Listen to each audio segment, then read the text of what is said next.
जय हिंद मेरे प्यारे बच्चों, आप सभी का स्वागत है फिर से एक बार हमारे YouTube channel Hind defence academy के ऑनलाइन प्लेटफॉर्म पे। ठीक है, लास्ट क्लास तक जहाँ तक हमने सीखी थी उससे अब आगे चीज़ें हम लोग पढ़ना स्टार्ट करेंगे। हम लोग सिंटेक्स पढ़ रहे हैं, हमारी जर्नी अभी जारी ही है। ठीक है, तो अभी हम सिंटेक्स पढ़ने जा रहे हैं और सिंटेक्स के जो आगे की चीज़ें हैं, अब आगे की चीज़ें अपन डिस्कस करेंगे। जो हमारे लास्ट टाइम जहाँ तक हमने छोड़ा था आपको, उससे अब आगे की चीज़ें सीखनी है हमें। तो जो इसमें हमें पहली चीज़ सीखनी है that is more than one के बारे में। अगर मोर देन वन की बात करें अगर हम मोर देन वन की बात करें तो अगर मोर देन वन एक साथ है, इसका जो फर्स्ट है वो क्या बनता है कि मोर देन वन अगर एक साथ है तो हमें इस वन के बाद, मोर देन वन के बाद एशियन लिखना है। एशियन का मतलब क्या है? Singular countable noun. ठीक है, एशियन का मतलब क्या है? Singular countable noun. हमें जो एशियन लिखना है और इसके बाद हमें क्या लिखना है? SHV लिखना है। मतलब SHV कहने का मतलब singular helping verb. It means अगर मोर देन वन एक साथ आए, मोर देन वन एक साथ आए तो हमें इसके साथ एशियन लगाना है और SHV लिखना है। फिर दूसरी चीज़ क्या है इसका कि जब मोर और देन वन को आप स्प्लिट करते हैं, मोर और देन को जब आप स्प्लिट करते हैं तो आपको इसके बाद जो लिखना होता है that is physician. That is physician. Physician for क्या है? Plural countable noun. Physician for क्या है? Plural countable noun. ठीक है, अगर मोर और देन वन को आप स्प्लिट करते हैं, स्प्लिट करने के बाद हमें जो लिखना होता है, क्या लिखना होता है? पेशियन लिखना होता है। पेशियन फॉर अगर हम बात करें तो पेशियन का मतलब क्या है? Plural countable noun. और जब हम हेल्पिंग वर्ब की बात करते हैं, अगर आपने यहाँ पे पेशियन लिख दिया, इसी वजह से आपको जो यहाँ पे हेल्पिंग वर्ब लगानी होती है वो हेल्पिंग वर्ब कौन सी होती है? Plural helping verb. जैसे एग्जाम्पल से समझते हैं, जैसे मैंने लिखा कि more than one students is और आर बीइंग पनिश्ड। और दूसरा एग्जांपल मैंने लिखा कि more student than one is और आर पनिश्ड। ठीक है, तो आप देखें ये दोनों एग्जाम्पल को, आपको जो चीज़ें बताई गई, क्या बताई गई कि जब मोर देन वन एक साथ है तो इसके साथ हमें एशियन लिखना है और इस एशियन की वजह से ही आप SHV का इस्तेमाल करते हैं। मतलब जब मोर देन वन एक साथ आए तो इसको आप एशियन के साथ लिखेंगे और SHV के साथ लिखेंगे। लेकिन जब मोर और देन वन को स्प्लिट करते हैं, जब इन्हें अलग अलग लिखते हैं तो हमें इसके बाद जो लिखना है वो पेशियन लिखना है और इस देन वन से भी पहले पेशियन लिखना है। और इस पेशियन की वजह से ही आपको क्या लिखना है? PHV लिखना है। इस पेशियन की वजह से ही आपको क्या लिखना है? PHV लिखना है।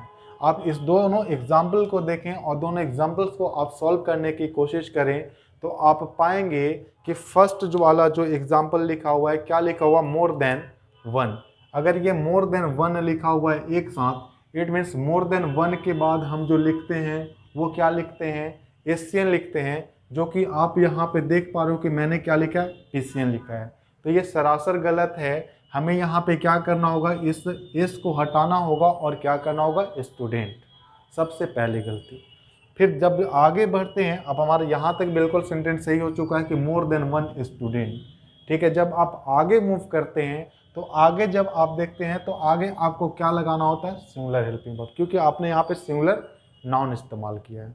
जब आप दूसरे एग्जाम्पल की बात करते हैं, दूसरा एग्जाम्पल आप मेरे प्यारे बच्चों देखेंगे तो लिखा हुआ कि more student than one is और आर पनिश्ड। आपको पता है, आपको बताया गया है सेकंड में कि जब आप मोर और देन वन को स्प्लिट करते हैं, जब मोर और देन वन को आप स्प्लिट करते हैं तो आपको मोर देन वन से पहले और मोर के बाद आपको नाउन जो लिखना होता है वो नाउन कैसा होता है?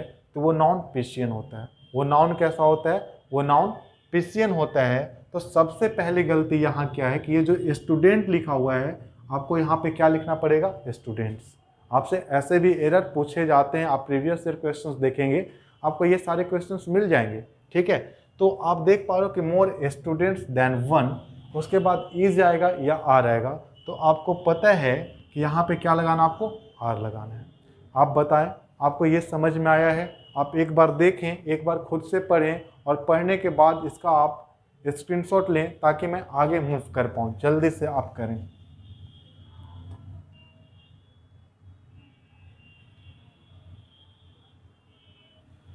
चलिए, मुझे उम्मीद है आप लोगों ने इसके स्क्रीनशॉट भी ले लिए होंगे और पढ़ भी लिए होंगे। अगर आप नहीं पढ़ पाएँ अभी तक तो आप वीडियोस को पॉज करें और पॉज करके आप पढ़ें। अब इसके आगे के कॉन्सेप्ट पे मैं मूव करता हूँ और आगे का कॉन्सेप्ट क्या है?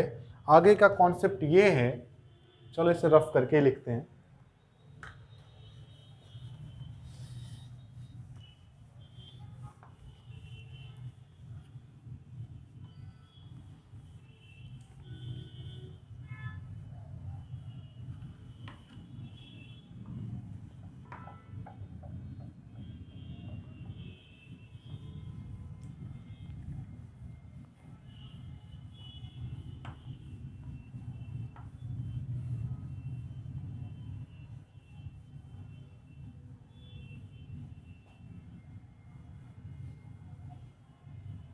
जब आप इसके आगे की बात करते हैं तो इसके आगे आपको क्या पढ़ना है? इसके आगे का जो सेंटेंस से हमारा जो कॉन्सेप्ट आता है वो क्या है कि in case of hypothetical sentence, in case of hypothetical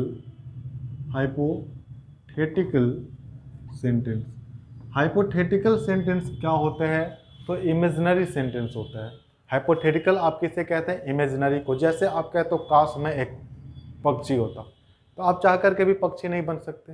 काश मैं एक राजा होता, अब चाह करके भी भारत है भाई, भारत तो डेमोक्रेटिक कंट्री है, जब ये डेमोक्रेटिक कंट्री है तो आप चाह करके भी इसमें राजा नहीं बन सकते।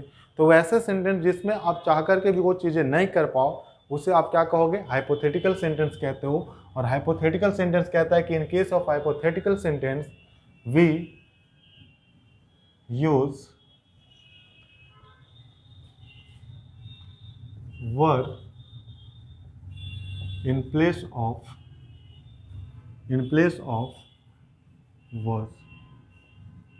of was। समझ पाए मैंने क्या बताया कि जब हाइपोथेटिकल सेंटेंस होता है वहां पे आपको was के जगह पे आपको क्या लिखना पड़ता है? वर लिखना पड़ता है। जैसे आप एग्जाम्पल देखेंगे, एग्जाम्पल से आपको सारी चीजें समझ में आएंगी।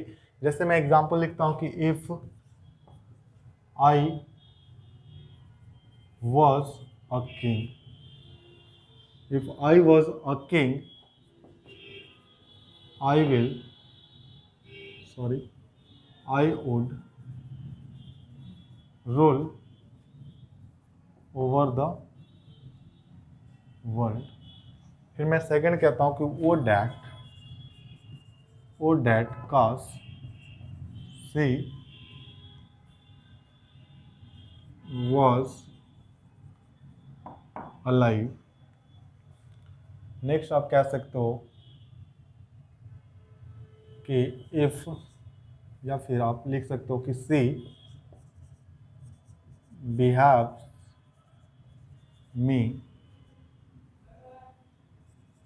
As if she was my master. ठीक है, ये 3 एग्जाम्पल से आप समझने की कोशिश करें मैं क्या बताना चाह रहा हूँ। मैंने जो चीज़ें बताई, मैंने ये बताया पहले कि जब हाइपोथेटिकल सेंटेंस की बात करेंगे, हाइपोथेटिकल सेंटेंस होता क्या है? Imaginary sentences. ठीक है, हाइपोथेटिकल और इमेजिनरी में दोनों में थोड़ा सा डिफरेंस होता है, लेकिन इतना आपके पेपर की ज़रूरत है नहीं। ठीक है, तो आप देखिए जब इमेजिनरी सेंटेंस या हाइपोथेटिकल सेंटेंस की अगर बात करें तो जहाँ पे वॉज आता है वहाँ पे हमें क्या लगाना होता है? वर। ठीक है, जब आप टेंस पढ़ते हैं तो मैंने ऐसा बताया भी कि वहाँ वर क्यों सही होता है, वाज क्यों गलत होता है। ठीक है, तो आप देखें जो आप पहला सेंटेंस देख रहे हैं लिखा हुआ कि if I was a king. आपको पता है कि कह रहा है कि काश मैं एक राजा होता, यदि मैं एक राजा होता तो मैं पूरी दुनिया पे, ओवर द वर्ल्ड, मैं पूरी दुनिया पे क्या करता? मैं पूरे विश्व में क्या करता? मैं विश्व पे शासन करता। आप राजा हो ही नहीं सकते, और जब राजा हो ही नहीं सकते चाह करके भी, इट मीन्स ये हाइपोथेटिकल सेंटेंस, इमेजिनरी सेंटेंस है, इसी वजह से इसके साथ आपको क्या करना है, वर का इस्तेमाल करना है सबसे पहली चीज़। फिर जब दूसरा सेंटेंस आप देखते हैं कि लिखा हुआ ओ डैट, ओ डैट की भी हिंदी आप जानते हो कि इसकी भी हिंदी क्या होती है, काश। ठीक है, अगर इसकी हिंदी काश होती है तो आप कहते हो काश वह जिंदा होती, इट मीन्स वो जिंदा है नहीं, वो चल चुकी है, मतलब चल चुकी है मतलब इस दुनिया से दूसरे दुनिया की ओर जा चुकी है। ठीक है, इट मीन्स ये मर चुकी है। ठीक है, और जब मर चुकी है तो वो चाह करके भी जिंदा नहीं हो सकती, और अगर उस टाइम वो जिंदा हो जाए तो आप समझ ही रहे हो कि उसको आप क्या कहोगे। ठीक है, तो वो चाह करके भी जिंदा नहीं हो सकती, वो डैट सी वॉज अलाइव आप नहीं कह सकते हैं, इस वज को आपको हटाना होगा और इस वज के जगह पे आपको क्या कहना होगा, वर। ठीक है, दूसरा सेंटेंस आप देख रहे हो कि सी बिहेव्स में, वो मेरे से ऐसे बर्ताव करती है, एज इफ, जैसे मानो कि मेरा, जैसे मानो कि वह मेरा मास्टर है, मास्टर है। ठीक है, तो आप ऐसे सेंटेंसेस में, इट मीन्स आप ये सेंटेंस तब कह पा रहे हो जब वो आपका मास्टर है नहीं। अगर वो आपका मास्टर हो तो वैसे बर्ताव करता तो फिर तो कोई दिक्कत वाली बात ही नहीं थी। इट मीन्स आपका वो मास्टर नहीं है, और जब वो मास्टर ही मास्टर बनने की कोशिश की जा रही है, तो इसी वजह से आप इसे क्या कहते हो, इसे आप हाइपोथेटिकल कहते हो या फिर इमेजिनरी कहते हो, और इस वर्ज के जगह पे आप क्या लगाते हैं, वर लगाते हैं। क्या आप मुझे बताएं, यहाँ तक आपको क्लियर है सारी चीज़ें, यहाँ तक सारी चीज़ें क्लियर हैं? आप इसे एक बार पढ़ें और पढ़ करके जल्दी से स्क्रीनशॉट लें ताकि मैं आगे की ओर मूव कर पाऊँ, अगले कॉन्सेप्ट की ओर मूव कर पाऊँ।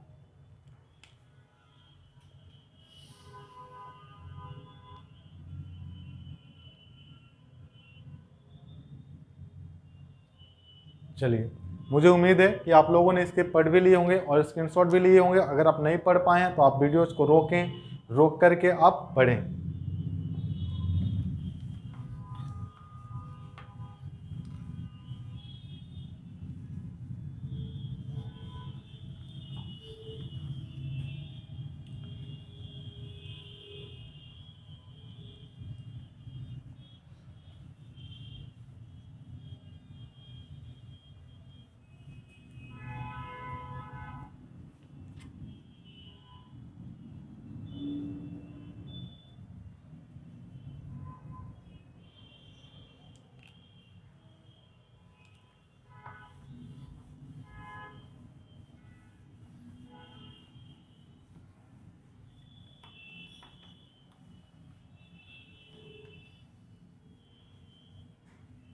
चले, अब आप देखें इसके आगे जो हमें पढ़ना है, एक शब्द होता है डैट इज मीन्स। एक शब्द है जो बहुत बार पेपर में पूछा गया है, डैट इज मीन्स। ठीक है, इस मीन्स के दो अर्थ निकलते हैं, इस मीन्स के दो मीनिंग निकलते हैं। वो दो मीनिंग कौन कौन से हैं? इसका जो फर्स्ट मीनिंग निकलता है मीन्स का, उसका ये मीनिंग है सोर्स ऑफ इनकम। ये किसकी बात करता है? सोर्स ऑफ इनकम की। मीन्स सिंगुलर की तरह भी ट्रीट किए जाते हैं, प्लूरल की तरह। मतलब इसका अगर आप सिंगुलर भी करेंगे तो मीन्स ही आएगा, अगर इसका आप प्लूरल भी करेंगे तो मीन्स ही होगा। इसका सिंगुलर भी मीन्स होगा और प्लूरल भी मीन्स ही होगा। ठीक है, तो जब ये सोर्स ऑफ इनकम की बात करें, मतलब आमदनी के स्रोत की बात करें, तो इसे आप क्या मानते हैं? इसे आप प्लूरल मानते हैं। इसे आप क्या मानते हैं? प्लूरल मानते हैं। ठीक है, नेक्स्ट है कि जब आप मीन्स की बात आप मेथड या फिर मैनर की करें, जब मीन्स की बात आप मेथड या फिर मैनर के सेंस में करते हैं, तो आपको इसके साथ हमेशा ही सिंगुलर हेल्पिंग वर्ब लगानी होती है। इसके साथ आप हमेशा ही सिंगुलर हेल्पिंग वर्ब लगाते हैं।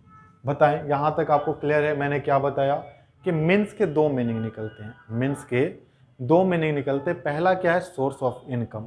जब ये आमदनी के या फिर आमदनी भी पढ़ते हैं, आमदनी। ठीक है, जब आप आमदनी के स्रोत की बात करते हैं, मतलब आप पैसे की बात करते हैं, रुपए की बात करते हैं, तो उस सेंस में आप इसको प्लूरल मानते हैं और उसके साथ आप क्या करते हैं? प्लूरल हेल्पिंग वर्ब का इस्तेमाल करते हैं। लेकिन जब ये मैनर और मेथड की बात करेगा तो आप इसे सिंगुलर मानेंगे, और सिंगुलर मानने के साथ आप इसके साथ क्या करेंगे? सिंगुलर हेल्पिंग वर्ब का। इट मीन्स मैनर के सेंस में इसे आप प्लूरल भी बनाएंगे, अगर मैनर और मेथड के सेंस में अगर आप इसे प्लूरल भी बनाएंगे तो ये मीन्स ही होगा, आपको पहचानना होगा सेंटेंस में कि ये कहाँ पे सिंगुलर है और कहाँ पे ये प्लूरल है। अभी मैं कुछ सेंटेंसेस लिखता हूँ, सेंटेंस के आधार पे आप समझेंगे कि कहाँ पे ये प्लूरल है, कहाँ पे ये सिंगुलर है। जैसे मैं कुछ एग्जाम्पल्स लिखता हूँ।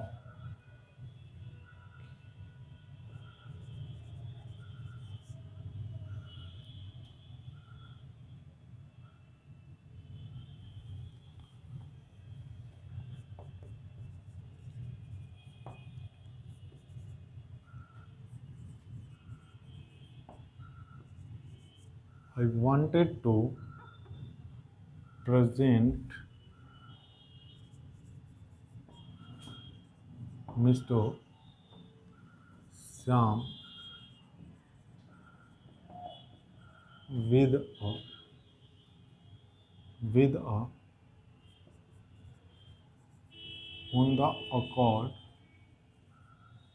car, with a Honda Accord car, but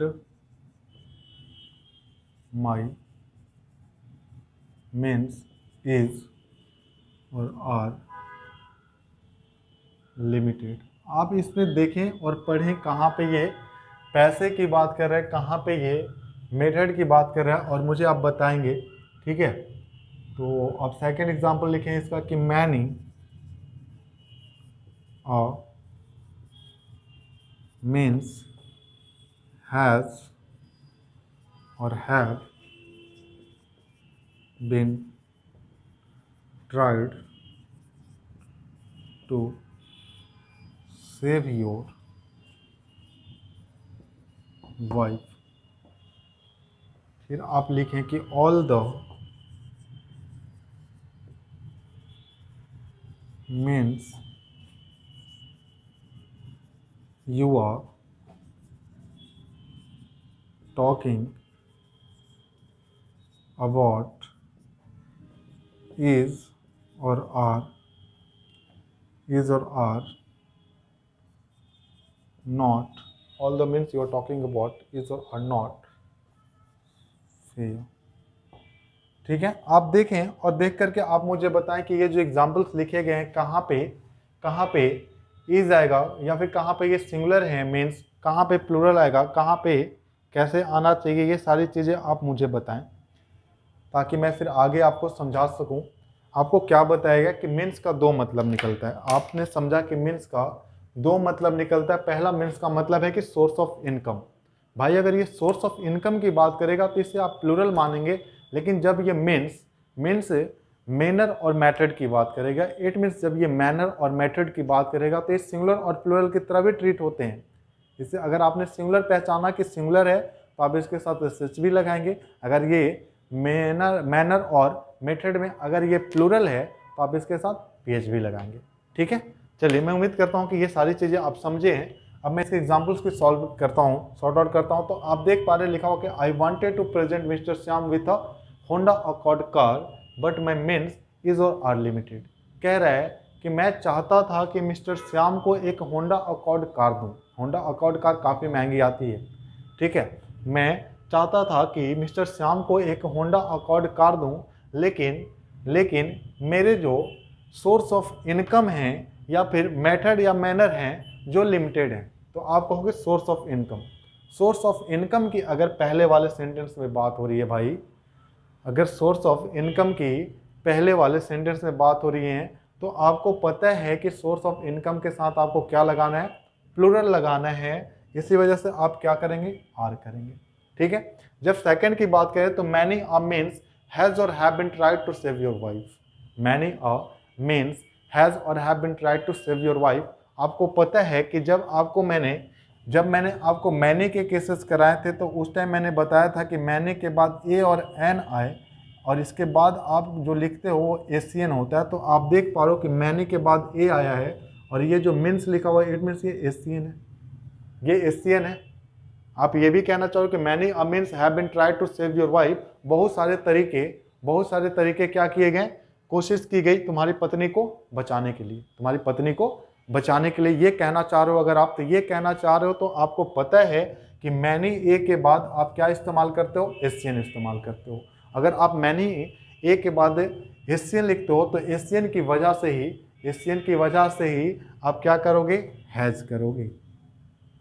ये मैनर और मेथड की तो बात कर रहा है, लेकिन मैनर और मेथड में भी ये क्या है, यहाँ पे सिंगुलर है। इस वाले सेंटेंस में क्या है, सिंगुलर है। आप दूसरे की बात करते हो, कहते हो कि all the means you are talking about, जितने भी तरीके जिसकी तुम बात कर रहे हो, वे तरीके जिसकी तुम बात कर रहे हो और इज नॉट फेयर, वो सही नहीं है। तो आप यहाँ क्या बात कर रहे हो, सोर्स ऑफ इनकम है नहीं। यहाँ किसकी बात हो रही है, हमारी मैनर और मेथड की बात हो रही है। जब मैनर और मेथड की बात हो रही है तो आपको पता है कि आप सिंगुलर और प्लूरल पहचानेंगे, तो आपको पता है कि ऑल के बाद लिखा हुआ जो भी होता है that is in plural form, उसे हम प्लूरल फॉर्म मानते हैं। इट मीन्स यहाँ जो मीन्स लिखा हुआ है, ये मीन्स किस फॉर्म में है, तो ये मीन्स प्लूरल फॉर्म में है। अगर ये प्लूरल फॉर्म में है तो आपको आगे इसके साथ प्लूरल वर्ब लगाना है। इट मीन्स आगे क्या आएगा, आर आएगा। लिखें आप जल्दी से, ताकि मैं इसके आगे फिर मूव कर पाऊं। लिखें यहाँ तक की सारी चीजें।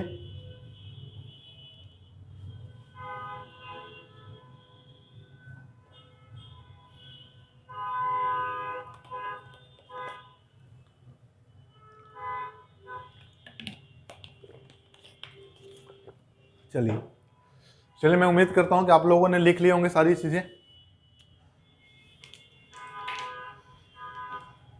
और अगर स्क्रीनशॉट नहीं लिया तो जल्दी से ले लें आप। हम इसके आगे के कॉन्सेप्ट पे मूव करते हैं।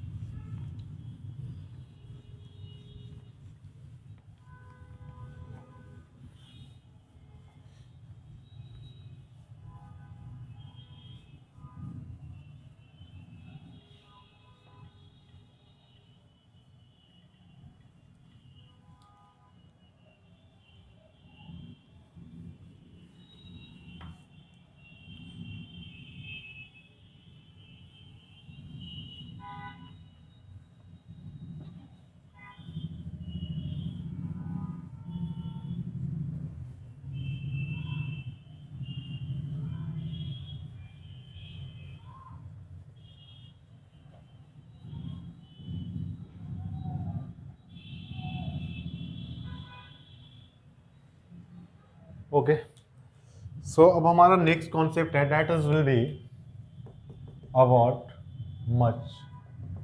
ठीक है, आपने मच के बारे में सुना है होगा। तो मच होता क्या है, सबसे पहले ये बात, जैसे आप मैनी का इस्तेमाल पिसियन के लिए करते थे, जब मैंने बताया था, वो सेम मीनिंग देता है मच भी। लेकिन मच पिसियन के लिए नहीं आता, ये किसके लिए आता है, तो ये यूशियन के लिए आता है। इट मीन्स इसका इस्तेमाल हम अनकाउंटेबल नाउन के साथ करते हैं। तो सबसे पहला पॉइंट जो आप इसमें नोट करेंगे वो क्या है कि इट इज यूज्ड विथ यूशियन। ये किसके साथ आते हैं, यूशियन के साथ आते हैं। ठीक है, फिर क्या है कि इट ऑलवेज टेक्स SHB, ये यूशियन के साथ आएंगे, सबसे पहला पॉइंट। सेकंड कि ये हमेशा क्या लेगा, तो ये हमेशा लेगा सिंगुलर हेल्पिंग वर्ब। ठीक है, ये हमेशा ही क्या लेगा, सिंगुलर हेल्पिंग वर्ब। और तीसरी चीज़ क्या है इसमें, तीसरी चीज़ आप इसे पॉइंट वाइज पॉइंट लिखो, ये फर्स्ट है, ये सेकंड है, ये थर्ड है।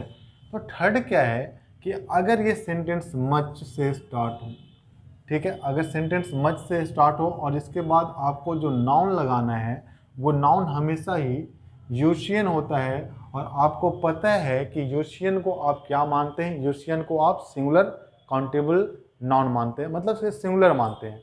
और सिंगुलर अगर मानते हैं तो सिंगुलर होने की वजह से आप इसके साथ सिंगुलर हेल्पिंग वर्ब इस्तेमाल करते हैं। इसी वजह से आप आगे जो इस्तेमाल करेंगे वो क्या करेंगे, सिंगुलर हेल्पिंग वर्ब, पहली चीज़। फिर इसमें चौथी चीज़ जो सीखनी है हमें वो क्या है कि अगर मच के बाद अगर ऑफ आ जाए, और ऑफ के बाद भी आपको क्या लिखना है, यूशियन। अगर मैं आपसे पूछूं कि यहाँ पे सब्जेक्ट कौन बन रहा है फोर्थ वाले स्ट्रक्चर में, तो आप क्या बताएंगे। आपको मैं 10 सेकेंड का टाइम देता हूँ, आप मुझे बताएं कि इसमें क्या सब्जेक्ट है। आपको पता है, आपको प्रीवियस क्लासेस में मैंने करा रखा है कि जब भी सेंटेंस में प्रीपोजिशन है तो इस प्रीपोजिशन के बाद आने वाला नाउन या फिर आने वाला प्रोनाउन, आने वाला नाउन या फिर आने वाला प्रोनाउन दोनों ही ऑब्जेक्टिव केस में होते हैं। अगर दोनों ही ऑब्जेक्टिव केस में होते हैं तो यहाँ हमारा सब्जेक्ट जो बनता है वो सब्जेक्ट कौन बनता है, तो सब्जेक्ट हमारा बनेगा मच। ये क्यों नहीं बनेगा, क्योंकि ये ऑफ के साथ आया है और ऑफ के बाद आने वाला जो भी नाउन होता है वो ऑब्जेक्टिव केस में होता है, तो ये सब्जेक्ट कभी नहीं हो सकता। ये क्या बन रहा है, तो प्रीपोजिशनल ऑब्जेक्ट बन रहा है। तो सब्जेक्ट कौन बन रहा है, सब्जेक्ट मच बन रहा है। ठीक है, मुझे उम्मीद है आप ये चीज़ को समझे होंगे। अगर आप पहले की क्लासेस देखे होंगे तो आपको ये सारी चीज़ों में डाउट भी नहीं होगा बिल्कुल भी। ठीक है, और इसके बाद हम क्या करेंगे, SHV लिखेंगे, क्योंकि मच अपने साथ क्या लेता है, SHV लिखता है। ये लिखा है मैंने। अब एग्जाम्पल की बात करते हैं, तो आप एग्जाम्पल देख लें।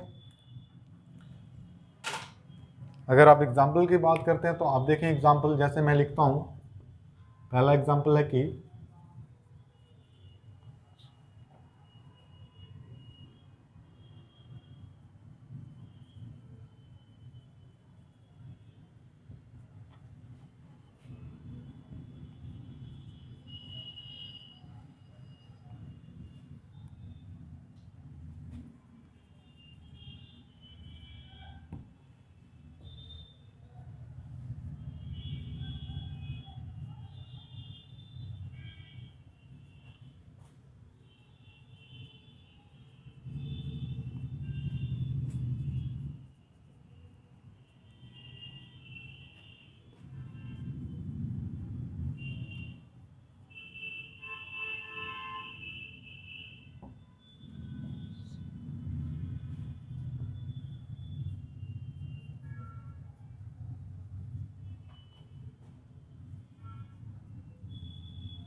आप देखें और इसको बनाएं। मैं आपको 30 सेकंड का टाइम देता हूं। मैंने जो कॉन्सेप्ट बताया उसके आधार पर इसे सॉल्व करें आप अपने मन में जल्दी से।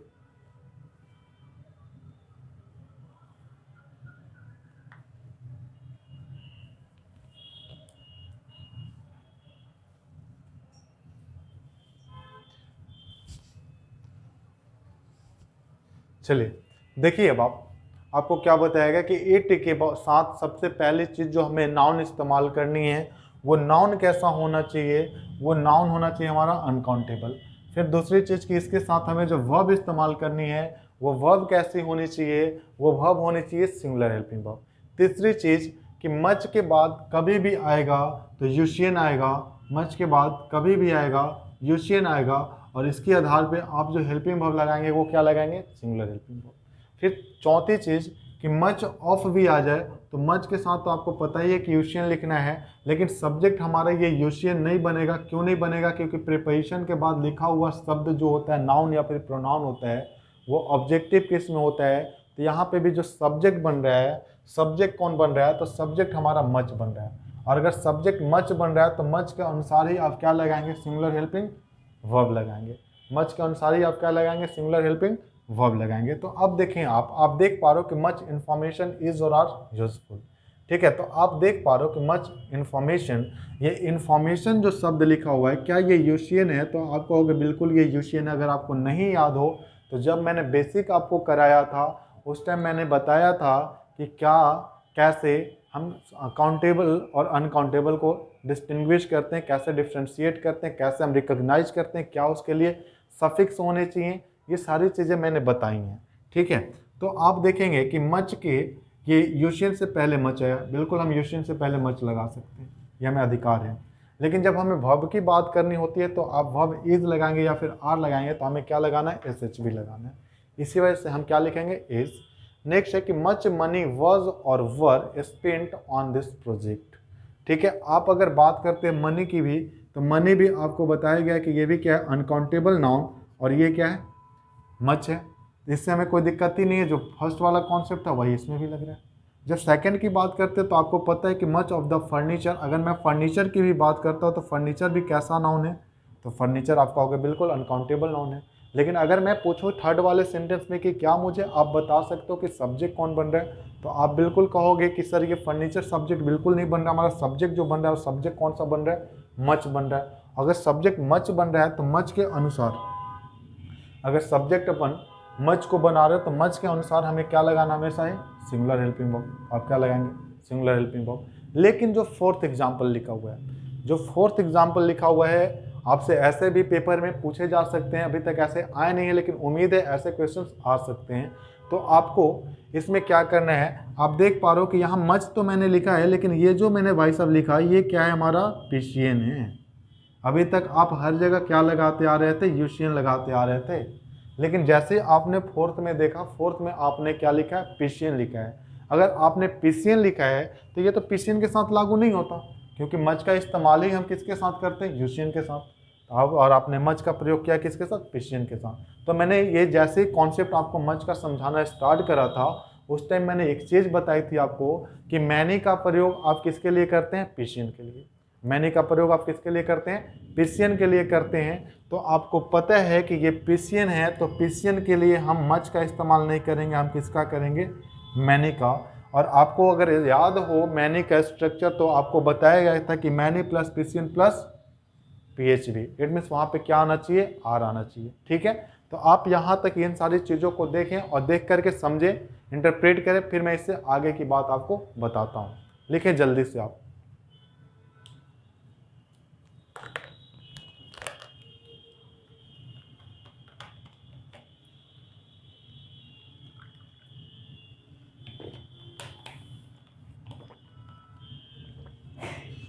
चलिए अब हम आगे मूव करते हैं और आगे जो हमें सीखना है अब उस पर चलते हैं।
चलिए अब इसके आगे जो अपन देखते हैं वो आगे का कॉन्सेप्ट क्या है, अब इसकी बात करते हैं हम। तो आगे का कॉन्सेप्ट हम सीखते हैं और आगे क्या हमें सीखना है कि जो आप स्ट्रक्चर देखते हैं वो कैसा स्ट्रक्चर होता है कि अगर सेंटेंस से 4 पेज आए 3 सीज आए, मैं ये 4 पेज 3 सीज की बात मैं बताऊंगा अभी कि क्या कहने का मतलब है। और फिर अगर जी आए भी वाई जी आए एफ आए भी वाई एस आए वाई आए, तो इनके साथ आप PHV लगाते हो। आप कहोगे सर ये क्या आपने कोडवर्ड लिख दिया, मैं बता रहा हूँ, ठहरो देखो होता क्या है ये। तो अगर मैं 4 पेज कह रहा हूँ, इसका मतलब ऐसे शब्द की बात हो रही है जिसकी स्टार्टिंग P से होती है। जैसे वो कौन कौन से हैं, जैसे आप 4 मत लिखो, यहाँ पे 5 लिखो। ठीक है, आप 4 मत लिखो, यहाँ पे 5 लिखो। ठीक है, 5 पेज की अगर मैं बात करता हूँ तो सबसे पहली बात तो पीपल है, पब्लिक है, पुलिस है। ठीक है, फिर आप लिखेंगे पिजेंट्री, पिजेंट्री है। फिर आप लिखेंगे इसमें पोल्ट्री, पोल्ट्री भी है। ठीक है, जब 3 C's की मैं बात करूँगा, 3 C's की अगर मैं बात करूँगा तो 3 C's कहने का क्या मतलब हुआ, अगर मैं थ्रेसिस की बात करूँ तो ये कौन कौन से होंगे, कैटल, कैटल, और आप कह सकते हैं कलर्जी, कलर्जी। हो सकता है इसमें बहुत सारे कि आपको मीनिंग्स नहीं आते हो, मैं अभी मीनिंग पे भी आऊँगा कि इसके क्या अर्थ होते हैं, ठीक है। फिर आप कहोगे कैवेलरी, ठीक है। फिर बात आती है कि GFVSY का क्या मतलब है, GFVSY। मैं और छोटा लिख लेता हूँ ताकि मुझे एग्जाम्पल्स भी लिखने हैं। GFVSY, इनके क्या मतलब है, तो G for gentry, G for gentry, F for folk. इसको आप फॉक पढ़ते हो, ना कि एल को आप पढ़ते हो, फॉल्क गलत होता है, इसे आपको क्या प्रोनाउंस करना है, फोक, ठीक है। फिर वी की अगर मैं बात करूं तो वर्मिन, वर्मिन। एस का मतलब क्या हुआ, स्टाफ। वाई का क्या मतलब हुआ, यूथ, वाई का क्या मतलब हुआ, यूथ, ठीक है। अब समझे हम, अब आप समझें और समझने की कोशिश करें, ठीक है। मैंने क्या बताया, 5 P's। 5 P's में कौन कौन से, people, public, police, pageantry, poultry. फिर मैंने लिखा थ्रेसिस, थ्रेसिस में कौन है, कैटल, कलर्जी, कलर्जी, कैवलरी, ठीक है। फिर मैंने जेंट्री, जेंट्री, फॉग, ठीक है, वमिन, स्टाफ, यूथ। ये जो हैं ये हमेशा ही प्लूरल होते हैं, ये हमेशा ही प्लूरल होते हैं। इट मीन्स आप इसमें एस और यस नहीं लगा सकते, आपको अधिकार नहीं है कि इसमें आप एस और यस नहीं लगा सकते, ठीक है। इसे आप हमेशा ही प्लूरल मानते हैं, और प्लूरल मानते हुए इसके साथ आप हमेशा ही क्या लगाते हैं, प्लूरल हेल्पिंग वर्ब लगाते हैं, ठीक है। अब बात आती है कि मीनिंग की क्या बात होती है, ठीक है। तो आपको पीपल पता ही है, पीपल पता ही है, पब्लिक पता ही है, पुलिस पता है, पेजेंट्री, पेजेंट्री की बात करें तो पेजेंट्री का मतलब होता है कृषक वर्ग, मतलब जो किसान होते हैं उनको आप क्या कहते हो, पेजेंट्री कहते हो। फिर पोल्ट्री की बात करते हैं तो पोल्ट्री क्या होता है, पोल्ट्री को अभी हम अलग से पढ़ेंगे, इसके 2 मीनिंग होते हैं, ठीक है। फिर कैटल की बात करते हैं, कैटल होता है आप जैसे लाइवली स्टॉक कहते हो, जैसे कहने का मतलब क्या होता है, मवेशी, ठीक है, जैसे गाय भैंस जो आप पालते हो अपने लाइवली स्टॉक के लिए, ठीक है। फिर कलर्जी होता है पादरियों का समूह, कलर्जी किसे कहते हैं आप, पादरी के लिए इस्तेमाल किया जाता है। कैवलरी का होता है घुड़सवार सैनिक, ठीक है। जेंट्री, जेंट्री मतलब वो होता है जैसे जेंटल लोग का क्या कहेंगे इसे, आप कह सकते हैं जेंट्री कहने का मतलब हुआ सभ्य लोगों का समूह, ठीक है, या सब लोग। फोक कहने का मतलब कुछ और नहीं, पीपल को ही एक और मीनिंग से हम जानते हैं, डेट इज फोक, ठीक है। एक फोक डांस भी आप जानते होंगे, ठीक है। अगर मैं वी फॉर वॉमिन की बात करूं तो वॉमिन होता है ग्रुप ऑफ इंसेक्ट्स, ठीक है, कीट पतंगों के ग्रुप। अगर मैं स्टाफ की बात करूं तो स्टाफ आपको पता ही है, यूथ आपको पता ही है, ठीक है। तो आप देखिए 2 वर्ड और भी हमें पढ़ने हैं, वो 2 वर्ड कौन कौन से हैं। पहला तो हमें पढ़ना है पोल्ट्री, कौन सा है पहला, पोल्ट्री, ठीक है। जब हम पोल्ट्री की बात करते हैं तो पोल्ट्री के 2 मीनिंग निकलते हैं। इसका जो फर्स्ट है कि पोल्ट्री का जब अर्थ फूड हो तो इसके साथ आप क्या लगाएंगे, एस भी लगाएंगे। लेकिन जब पोल्ट्री का मीनिंग चिकन हो, जैसे कहते हो ना पोल्ट्री फार्म, चिकन हो, गोज हो, जब इसकी खेती इसके पालने की बात हो तब इसके साथ आप क्या लगाते हो, PH भी लगाते हो, ठीक है। वैसे ही एक और शब्द है डेट इज पुलिस। जब पुलिस की बात पहली बात होती है कि जब इसकी आप पर्सनल की बात करें, मतलब कर्मचारी, इट मीन्स आप डिपार्टमेंट कह सकते हो, ठीक है। अगर आप डिपार्टमेंट की बात करते हो तो आप इसके साथ हमेशा ही PH भी लगाते हो।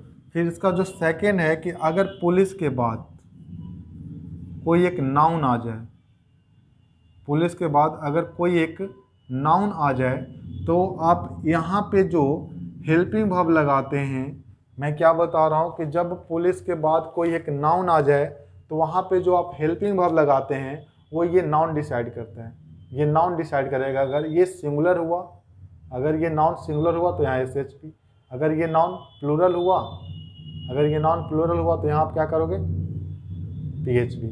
समझ पाए हो मैंने क्या क्या बताया ये चीज़ें, मैंने बताया फाइसिस के क्या अर्थ है, थ्रेसिस का क्या अर्थ है, GFVSY का क्या मतलब है, इसके साथ आपको कैसी वर्ब लगानी है, तो प्लूरल हेल्पिंग वर्ब।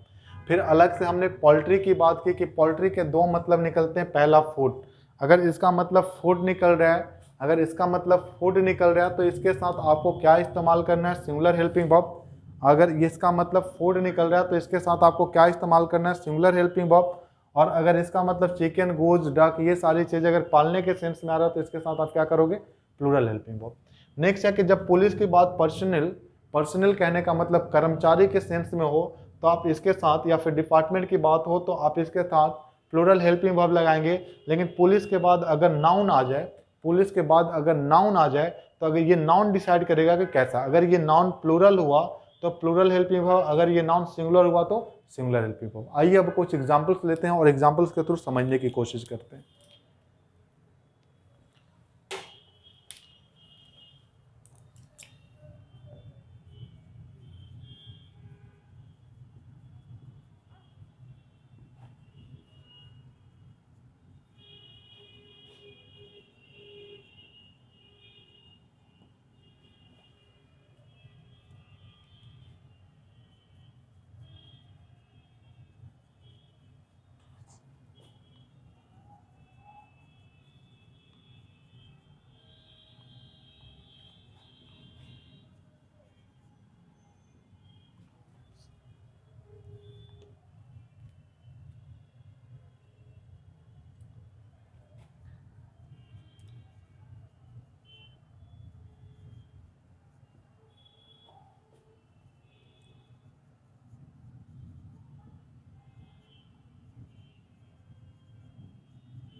दिख जाएगा यहाँ तक? ओके, दिख रहा साफ, चलो कोई नहीं।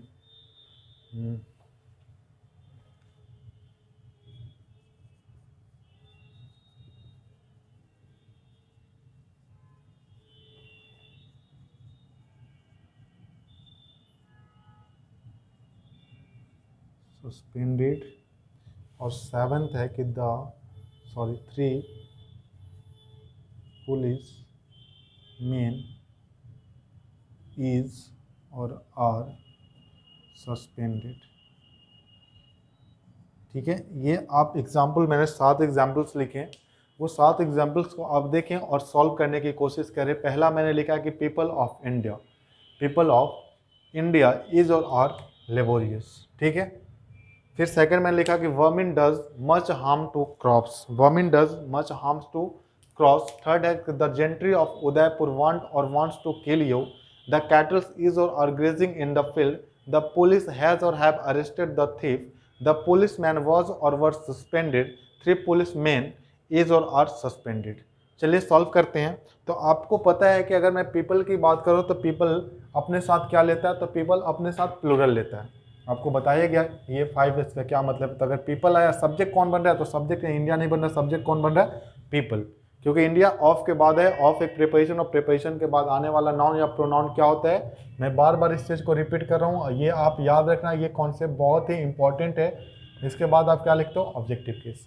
ठीक है, तो ये इंडिया ऑब्जेक्टिव केस में सब्जेक्ट हमारा जो बन रहा है वो पीपल बन रहा है, और पीपल की वजह से ही आप क्या इस्तेमाल करेंगे, आर। ठीक है, नेक्स्ट है कि वर्मिन डज। आपको पता है कि वर्मिन भी क्या है, प्लूरल है।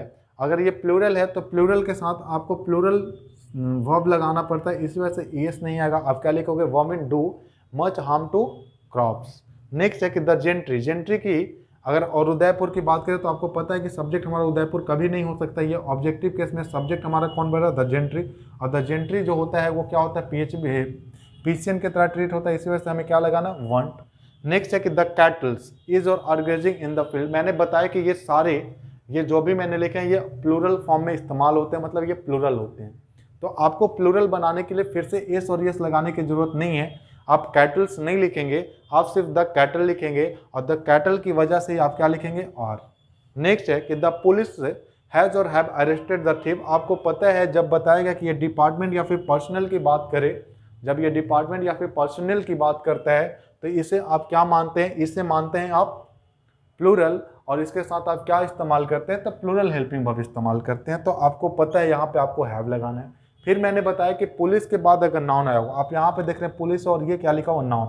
तो ये नाउन डिसाइड करता है कि ये आने वाला वर्ब क्या होगा। अगर ये एशियन हुआ तो एशियन होने की वजह से ये एस भी लेगा, तो कौन है, वॉच। नेक्स्ट मैं बात करूँ 3 पुलिस मेन। आप देख रहे हैं पुलिस के बाद जो नाउन लिखा हुआ वो पीसीएन है। अगर ये पीसीएन है तो पीसीएन की वजह से आप आर। मुझे उम्मीद है आप यहाँ तक सारी चीज़ें समझ गए होंगे। आप वीडियो को फिर से देखें, रिपीट करके देखें, बार बार देखें, ताकि आपको हर एक चीज़ क्लियर हो। जितनी बार आप वीडियो को देखेंगे उतनी बार आपको कुछ ना कुछ नई चीज़ सीखने को मिलेगी। ठीक है, मैं उम्मीद करता हूँ कि सारी चीज़ें यहाँ तक क्लियर है। फिर हमारी मुलाकात होगी नेक्स्ट लेक्चर में। तब तक के लिए thank you very much and जय हिंद टू ऑल ऑफ यू।